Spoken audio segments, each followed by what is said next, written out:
Bem-vindos ao nosso Pode Sim número 85. Sou Carlos Luiz, é uma alegria muito grande estar aqui com vocês, né? E vamos fazer o nosso esforço, né, para manter o nosso compromisso de toda sexta-feira postar um programa novo, né? Às vezes a gente não consegue, mas estamos nos organizando cada vez mais para que isso seja possível. Bem, antes de tudo, um esclarecimento. Eu admiro profundamente o espírito de Emmanuel. Gosto muito dele em todos os aspectos, né, da personalidade, admiro a cultura dele, gosto demasiadamente da forma dele escrever e, obviamente, reconheço, né, a qualidade espiritual dele, né, de um espírito superior, né, segundo a escala espírita. Por que eu estou dizendo isso? Porque a gente vai falar um pouco de uma situação delicada do Emmanuel. Mas é uma situação delicada que ele quis compartilhar conosco para que sirva de aprendizado para todos nós. Eu estou falando de um dos episódios, né, significativos do livro Há 2000 anos, né, psicografado por Francisco Cândido Xavier. Que episódio é esse e por que ele é tão importante, por que ele é tão simbólico? Eu me refiro ao episódio em que o senador Públio Lentulus, né, o Emmanuel, encontra com Jesus. Obviamente eu não vou me atrever a contar a história do livro, porque precisaria de uns 50 programas pelo menos. Mas, para quem não leu, ou para quem leu e não lembra, né, faz tempo que leu, o que acontece? Públio Lentulus é um senador romano, casado com um espírito bem mais evoluído, a Lívia, do que ele, e que tem uma filha,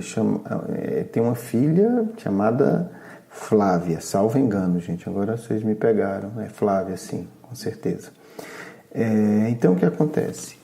A Flávia adoece de lepra. Então, imagina, né? O orgulho extremo de Roma, de um senador romano, na época já, né, que a gente já pode classificar de decadência romana, decadência espiritual e moral e logo depois social, política e etc. Mas com um poder político ainda grande. O que é que ele faz? Ele consegue uma transferência e vai transferido para a região da Galileia, certo? Não por acaso. Porque ali seria mais adequado, o clima, diziam os médicos da época que ajudaria, e também certamente para esconder a filha da sociedade, né? Da vergonha, da condenação e etc. Seja por vaidade, que também foi, segundo consta no livro, também para proteger a filha, né? No sentido de não expô-la. Ok. Resumo, né, para a gente chegar no ponto. Dentro de toda essa trama, há lances maravilhosos, eu sugiro que leiamos e releiamos o livro, tá certo?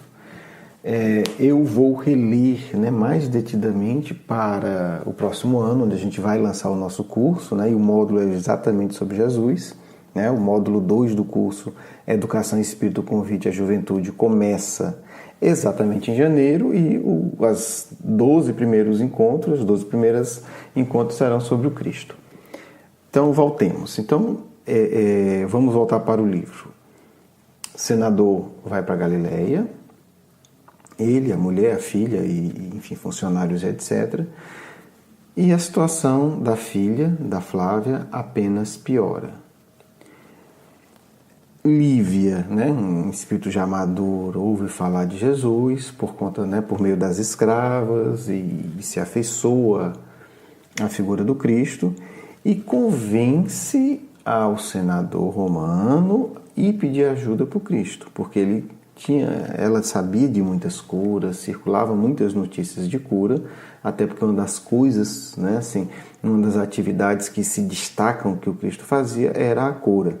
Falaremos disso em outro momento, né? Por que tanta cura? E porque para o Cristo a cura mediúnica, a cura espiritual é tão importante. O fato é que, dado a situação de extrema dor, o senador se dispõe a procurar o Cristo, né? se violentando profundamente, porque para ele Jesus era apenas um homem simples do povo e ele um grande senador, né? Mas, como dizem, a dor ensina a gemer, e ele se dobrou e foi atrás de Jesus. Eu vou ler o diálogo deles, né? Vamos chamar de diálogo, né? Não foi um diálogo, porque embora não fosse com palavras, né? Foi com conteúdo. Vocês vão entender daqui a pouco isso. E o senador vai procurar o Cristo, né? Para pedir essa ajuda. Ele vai, né? Tem todo um processo de reflexão psicológica muito interessante, né? E aí vai merecer um outro programa, porque assim é interessante o quanto a aproximação do encontro com Cristo mexe com Emmanuel, e o quanto a aproximação do Cristo mexeu também com Saulo, antes de encontrar, né? Eles são levados a uma profunda reflexão sobre a vida, sobre os valores, sobre a situação material, sobre os sonhos realizados, sobre os sonhos não realizados, e isso antes do encontro. Bem, né? E aí o próprio Emmanuel vai descrever, né? Nesse momento de reflexão, antes do encontro, conta aqui no livro, né? Das águas mansas do lago de Genezaré pareciam-lhe emanarem suavíssimos perfumes, casado deliciosamente ao aroma agreste da folhagem. Foi nesse instante, com o espírito como se estivesse sob um império de estranho e suave magnetismo, ouviu passos brandos de alguém que buscava aquele sítio. Diante de seus olhos ansiosos, estancara a personalidade inconfundível e única. Tratava-se de um homem ainda moço, que deixava transparecer nos olhos, profundamente misericordiosos, uma beleza suave e indefinível. Longos e sedosos cabelos molduravam-lhe o semblante compassivo, como se fossem fios castanhos, levemente dourados por luz desconhecida. Sorriso divino, revelando ao mesmo tempo bondade imensa e singular energia. Irradiava da sua melancólica e majestosa figura uma fascinação irresistível.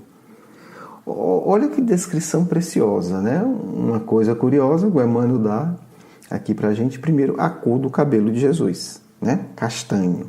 Não era preto, não era louro, é castanho, né? Segundo a descrição do Emmanuel. E como ele descreve a personalidade do Cristo? Sorriso, né? Então a gente vai ver mais uma vez em relatos a postura, né, de alegria do Cristo, né, o acolhimento com o sorriso, e Emmanuel diz um sorriso divino, então, né, um sorriso belíssimo, mas esse sorriso revelava duas coisas, e aí é uma lição muito legal para a gente, né? Bondade imensa e singular energia. Vamos ver o que é isso. Bondade imensa e singular energia. Quer dizer, não era aquela bondade mais ou menos, mas também e não era aquela bondade boba. Era uma bondade enérgica, né? Intensa, imensa e enérgica. E aí o Emmanuel falando dele, né? É legal isso. Públio Lentulus não teve dificuldade em identificar aquela criatura impressionante. No seu coração murmuravam ondas de sentimentos que até então lhe eram ignorados. E aí ele vai referência, né? Quer dizer, imagina, Emmanuel está vivendo algo impactante. Algo impactante.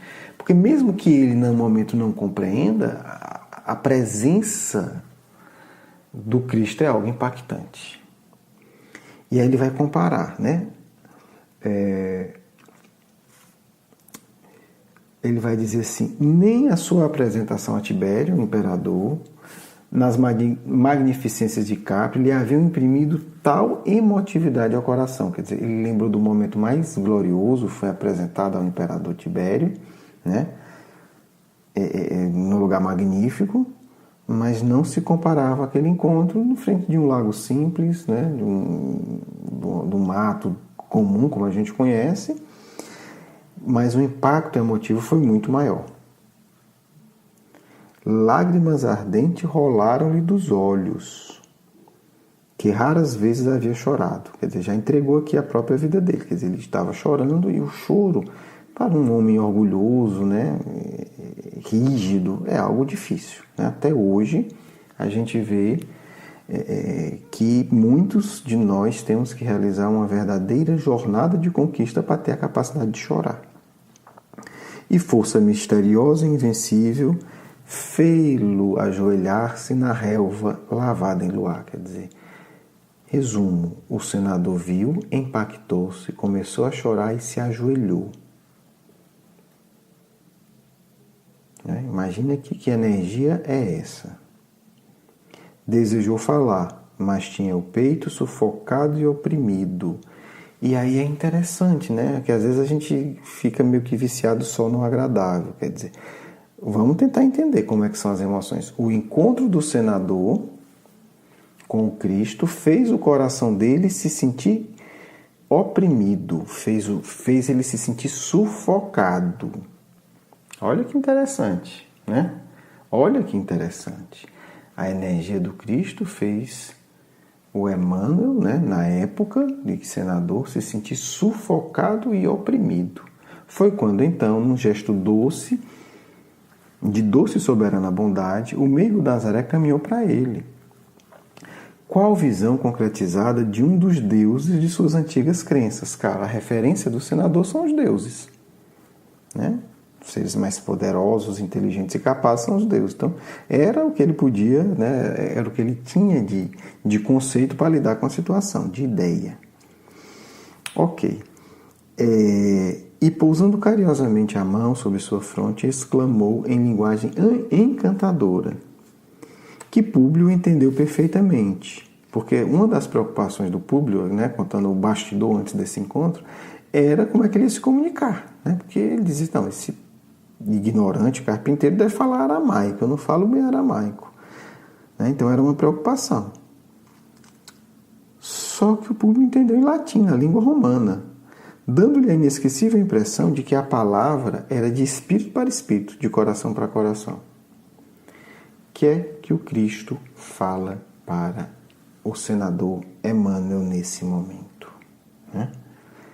Senador, por que me procuras? E espairando o olhar profundo na paisagem, como se desejasse que a sua voz fosse ouvida por todos os homens do planeta, rematou com serena nobreza. Teria sido melhor que me procurasses publicamente e na hora mais clara do dia. Vamos já conversar sobre isso. É Jesus dizendo para o senador, para o Emmanuel. Para que pudesses adquirir de uma só vez e para toda a vida a lição sublime da fé e da humildade. Mas eu não vi ao mundo para derrogar as leis supremas da natureza e venho ao encontro do teu coração desfalecido. Gente, vamos lá, né? Já vamos parar por aqui, vai ficar para outro programa a gente continuar isso, porque já tem muita coisa. Vamos lá, presta atenção. Primeiro, como é que Jesus trata? Senador. Por que isso? Né? Óbvio que Jesus sabe que Emmanuel era muito mais que um senador, né? Um espírito imortal. Mas a questão é que o Emmanuel, o Públio Lentulus, para ele se definia, né, como senador. O que é que de fato você é? Ele diria, eu sou um senador romano. Ele não diria, eu sou um pai, eu sou um marido, eu sou um homem de fé, eu sou uma pessoa que busca a bondade. Isso é uma lição para a gente, né? Como é que Jesus nos chamaria? Né? A pergunta é, como é que você se define? Essa é a questão. É o empresário? É o enfermeiro? É o motorista? É o carregador? Ou você se define como pai, como mãe? Quer dizer, qual é a sua principal identidade? É isso aqui que Jesus está colocando às claras. Para aquele espírito naquele momento, a principal identidade dele é, sem dúvida, o cargo de senador. Né? Porque o poder mexe. Agora, como eu e você nos definimos? Eu vou pegar aqui um assunto que é muito interessante, que parece que não tem nada a ver, mas tem. É a história do Gabriel Delany, né, que Kardec conta na Revista Espírita quando ele tinha 8 anos, porque o pai do Gabriel Delany era amigo de Kardec. Eu não vou contar a situação, inclusive está no Pode Sim, né, o menino e a mesa. Uma mulher conversando com o Gabriel Delany, ele com 8 anos, pergunta: o que é que seu pai faz? Ele diz: meu pai é espírita, senhora. E ela diz: eu não sabia que tinha essa profissão. E ele diz: não, não é a profissão. O espiritismo se vive, se pratica sem nenhum interesse material. O que é que o menino captou de 8 anos? Que a principal identidade do pai dele é ser espírita. É assim que define. Ele trabalha, tinha negócios, etc. Tinha várias coisas. Mas a identidade central é o quê? É a religião, é a crença na imortalidade, é a fé em Deus e etc. Né? Então, a criança, possivelmente sem consciência, mas captou certamente, quer dizer, o meu pai se define. Quem é seu pai? É espírita. Quer dizer, a identidade principal do meu pai, o que mais fala sobre o meu pai, é o fato dele ser espírita, né? Que era o Alexandre Delany, amigo de Kardec. Kardec ia na casa dele fazer mediúnica, o Gabriel Delany participava, etc. Jesus chega para o Públio Lentulus e fala: senador, podia ter sido Lentulus, podia ser Públio, podia ser o esposo da Lívia, podia ser o pai da Flávia, podia ser o pai da enferma. Mas o Cristo evidencia primeiros. O que você mais valoriza é ser senador. Então, tudo bem, senador, por que me procuras? Depois, antes que ele responda, Jesus pega pesado. Né? Aqui ele pegou pesado. Por quê? Vamos lá. Ele foi procurar Jesus à noite, com vergonha, né? Eu, uma autoridade, vou pedir ajuda para um ignorante galileu. Além de Jesus mostrar a identidade dele, de certa maneira o desmascara, como quem diz: eu sei que você é senador. Né? Eu sei que você é senador, sei quem você é. E continua: fora melhor que me procurasse publicamente, né?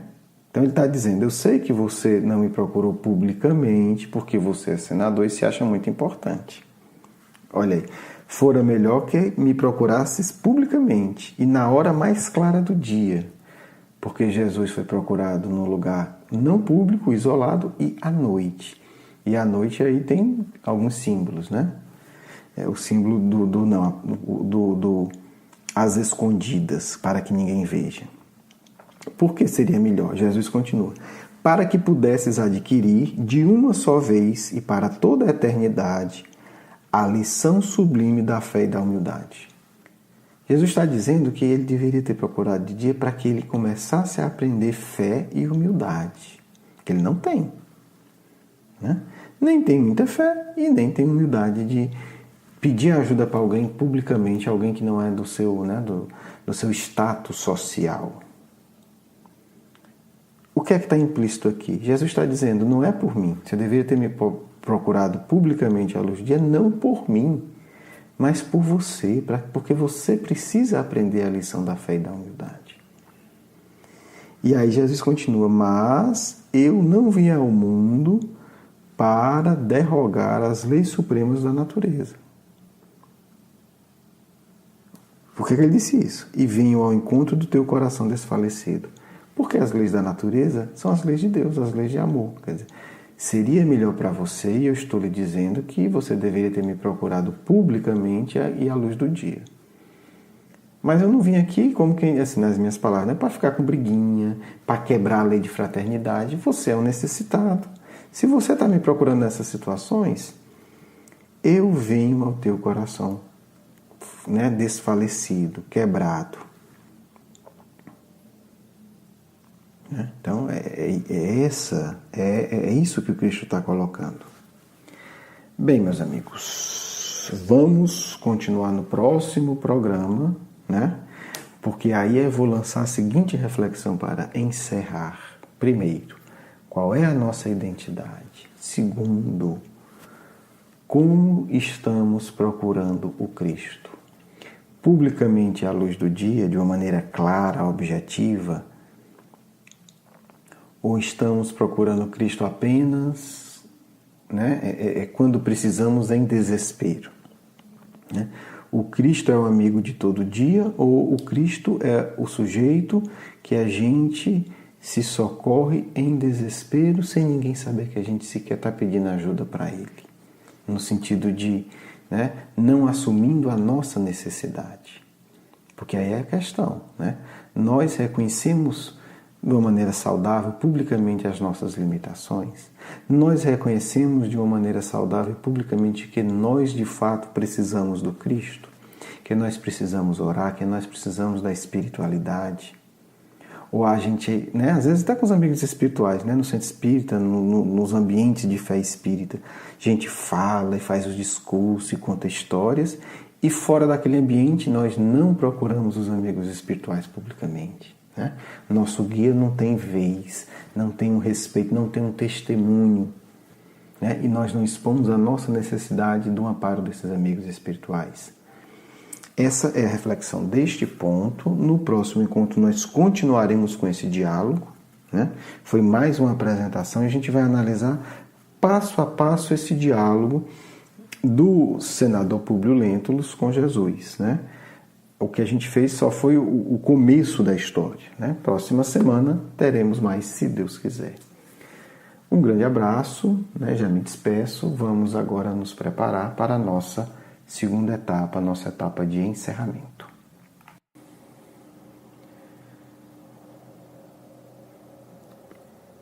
Que a paz do Cristo possa tocar os vossos corações, amigos e irmãos de ideal. É muito importante refletir a grandeza do Evangelho, a beleza do amor. É importante imaginar-se na mesma situação do senador Públio Lentulus. Estais diante do Mestre. O que dizer para ele? O que quereis de nosso Mestre tão amado? Imagina-te, amigo, diante do Cristo, olhando seu rosto divino, seu sorriso infinitamente meigo. Que terias a dizer, amigo? O que pedirias? O que farás quando isso acontecer? É muito importante que vosso coração entenda que existe uma relação sua, específica e exclusiva, com o Mestre de Nazaré.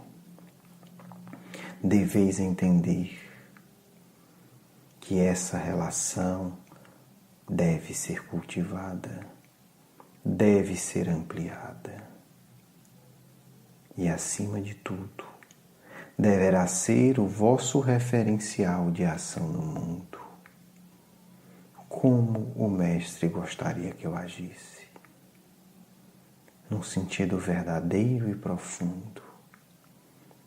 Observemos que o Cristo não é um tolo, meigo no sentido de piegas. Sua meiguice é sincera e profunda. Sua energia é contagiante. Não usou de meias palavras. Não teve medo de ofender o coração orgulhoso do senador. Enquanto o senador estava de joelhos à sua frente, ele lhe disse: por que me procurais em segredo? Essa é a verdade cristã, meus amigos. Não é a técnica social da mentira, do agradar a todo e qualquer custo, do ser útil mesmo quando se visa atingir objetivos inferiores. Não. Não é essa a proposta do Cristo para as vossas vidas. A sinceridade deverá sempre estar ligada à compaixão, mas isso significa que deverá sempre existir, sempre estar presente, sempre atuar em cada relação humana e na relação consigo mesmo. O Cristo é o modelo, Não adoteis modelos imperfeitos como vós mesmos. Porque alguém faz assim ou assado, farei também. Adotarei a técnica farisaica de A ou de B, porque ele é famoso, porque ele é médium, porque ele é orador. São cegos que seguem cegos os que fazem isso, meus amigos. Meditai em profundidade no exemplo do Cristo. Doçura e energia. Sinceridade.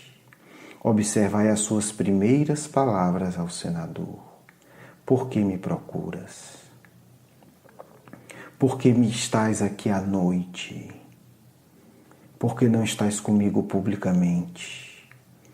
Essas são as palavras do Mestre, envoltas em doçura, mas também emanando uma profunda energia e uma imensa autoridade. É preciso entender que não deveis negar a vossa energia construtiva para se fazer-se artifícios excessivamente doces e excessivamente falsos, como vemos hoje em nosso movimento espírita. É preciso estar atento, porque a falsa caridade, a caridade piegas e superficial, tem se tornado um modelo imitado por muitos preguiçosos desavisados. Já há suficiente informação da conduta do Mestre. Por que não meditar sobre ela? Por que não segui-las verdadeiramente? Continuaremos a refletir nessa passagem para vos mostrar o quanto Jesus é austero todas as circunstâncias, quando todas as circunstâncias o exigem. O quanto Jesus é verdadeiro em absolutamente todos os seus diálogos. Não há concessões da vaidade, não há o medo falso, magoarei fulano. Não é melhor magoá-lo e ajudá-lo do que agradá-lo e permitir que ele se afunde? Não falamos de intervenções na esfera alheia, falamos das opiniões que hoje os espíritas emitem na sociedade, abrandadas pela falsidade, negadoras da imortalidade real. Não é possível aceitar isso. Lembrai-vos do Cristo. E que essa pergunta, meus irmãos, também ecoe em vossos corações. Estamos nós, vinculados ao Cristo, buscando apenas no escuro da noite? Ou estamos nós servindo como cristãos à luz do dia em nossa sociedade? Nossa conduta é cristã? Nossa conduta é espírita? Nossa conduta é verdadeira e sincera? São questões que eu deixo aos vossos corações amigos para que possamos retomá-las em nosso próximo encontro. Muita paz do vosso irmão e amigo de sempre, Caibar Schutel.